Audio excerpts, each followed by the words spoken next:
শুভ সকাল বন্ধুরা, আশা করি তোমরা সবাই ভালো আছো। আমিও খুব ভালো আছি। স্নেহা রুমা লাইফস্টাইলে তোমাদের সবাইকে স্বাগত জানিয়ে আজকের সেকেন্ড ভিডিওটা শুরু করে দিলাম। আশা করি তোমাদের সবাই ভালো লাগবে। আজকে কিন্তু মহাশিবরাত্রি, কিন্তু সকাল থেকে আমি ভিডিও করতে পারিনি, কারণ সকাল থেকে আমি সকালের কাজ শেষ করে আমার ননদ এসেছিল শাড়ি পরতে, সবাই সাজুগুজু করতে। শুধু ননদ একা নয়, তার সঙ্গে সঙ্গে দুটো মেয়ে এসেছিলো, সবাইকে শাড়ি পরিয়ে সাজুগুজু করিয়ে ওদেরকে রেডি করার পর আমি আমার কাজ শেষ করে তারপর আমি চান করে আমার ঠাকুরদের ফুল দিতে এসেছি।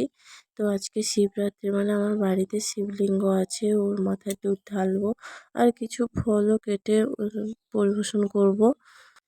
অনেক কিছু ফল আছে বলে আমার কার্তিকেও ফল দিয়ে খেতে দিচ্ছি, অনেক কিছু ফল দিয়ে। তার সঙ্গে সঙ্গে শিব ঠাকুরের মাথায় দুধ ঢেলে আগে আমার শাশুড়ি মাও ঢেলে দিয়েছে, পুজো করে দিয়েছে ধুয়ে টুয়ে। আমিও দিয়ে দিলাম, কারণ আমিও তো প্রত্যেক দিন নিত্য সেবা করি, তাই আমিও একবার ফুল দিয়ে নিয়েছি। আমার শাশুড়ি মা যে পুজো দিয়েছিল ঠাকুরের কাছে, প্রদীপও জ্বালাতে ভুলে গেছে। আর ফুল তো তুলে রেখেছিল, আমাকে আর তুলতে হয়নি। তার বাদেও আমি ফুল ছিল তুলে এনেছিলাম, কারণ মন্দিরে নিয়ে যাব বলে। এখানে ঠাকুরদেরকে দিয়ে তারপরে আমি মন্দিরে ফুল নিয়ে যাব রেডি হয়ে। বর্তমানে এখন ঠাকুরকে ফুল দিচ্ছি। দেওয়া শেষ করে তারপর অনেক বাড়ির কাজ রান্নাবান্না হয়তো করতে হবে, সেটাও। ঠাকুরদের পুজো করতে করতে তোমাদের সঙ্গে একটা কথা শেয়ার করে নিই। আজকে সকালে কি হয়েছে জানো তো? আমার যবে যাই কিছু হোক, আমার দুজন ননদ সাজুগুজু করতে আসে, তার সঙ্গে আমার বোনও থেকে যায়। আজকে কিন্তু আমার বোনও নেই, আমার আরেকজন ননদও সাজুগুজু করতে আসেনি। একজন ননদ এসছে, তাকে সাজুগুজু করতে করতে কোত্থেকে দুটো মেয়ে এসে বলছে ধুতি স্টাইলে শাড়ি পরে দিতে, কারণ ওই শাড়িটা পরানো আমি 5 থেকে 6 বছর আগে করেছিলাম, তো এখন আর মনে নেই। তাই আগে থেকে বললে হয়তো আমি ইউটিউব থেকে দেখে শিখে রাখতাম, ওদেরকে পড়াতাম, সুবিধা হতো। তাই অনেক প্রবলেম হয়েছিল, অনেক পরে ইউটিউব থেকে দেখে করে শিখে তারপরে পরিয়ে দিয়েছি। ওদের শাড়ি ট্রাই করতে করতে তারপরে কত পরে ওদেরকে পুরো সঠিকভাবে পরিয়েছি। তার সঙ্গে সঙ্গে আমি আমার বরের কাছ থেকেও বকুনি শুনেছি, কারণ আমি শাড়ি আনতে যাব ভেবেছিলাম। মন্দিরে যাব তো, নতুন শাড়ি না হলে কেমন লাগবে, এই জন্য শাড়ি আনতে যাব বলেছিলাম। মেয়ের জন্য একটা জামা আনতে যাব, সেটা হয়ে ওঠেনি, কারণ ওদের শাড়ি পরাতে পরাতে আমার খুব বেলা হয়ে গেছে। তখন আমাকে বকছে আর আমার উপর তো খুব রেগে গেছে, তাই আর কোথাও যাইনি, কোথাও আর যেতে হলো না।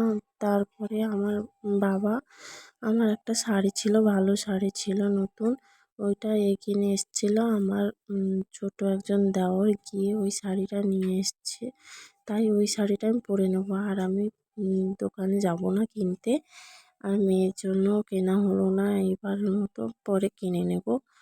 তোমাদের সঙ্গে কথা বলতে বলতে আমার ঠাকুরদের পুজো দেওয়া হয়ে গেছে কমপ্লিট পুরো। তারপরে আমি বাড়ির জন্য রান্না আমাকে করতে হয়নি, আমার যা রান্নাটা করে নিয়েছে।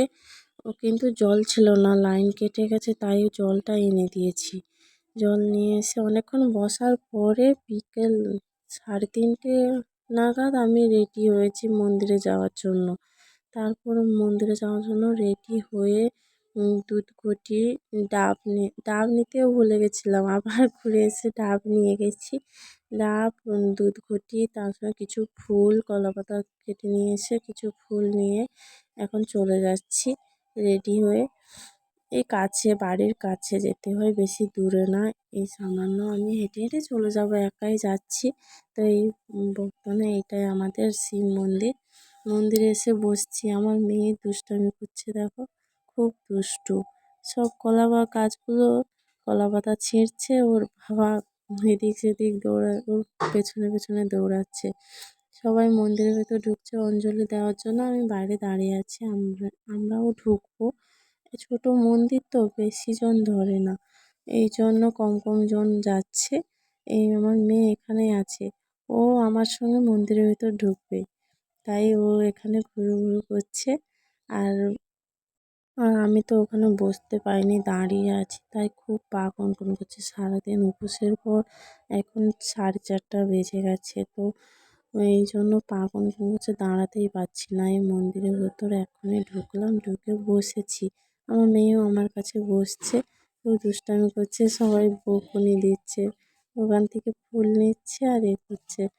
তো আমার অঞ্জলি দেওয়া হয়ে গেছে। অঞ্জলি দেওয়া হয়ে আমি বসছি। তো অঞ্জলি দেওয়ার সময় আর ভিডিও করতে পারিনি, কারণ ওখানে জায়গা খুব ছোট, তো তাই আর ভিডিও করতে পারিনি।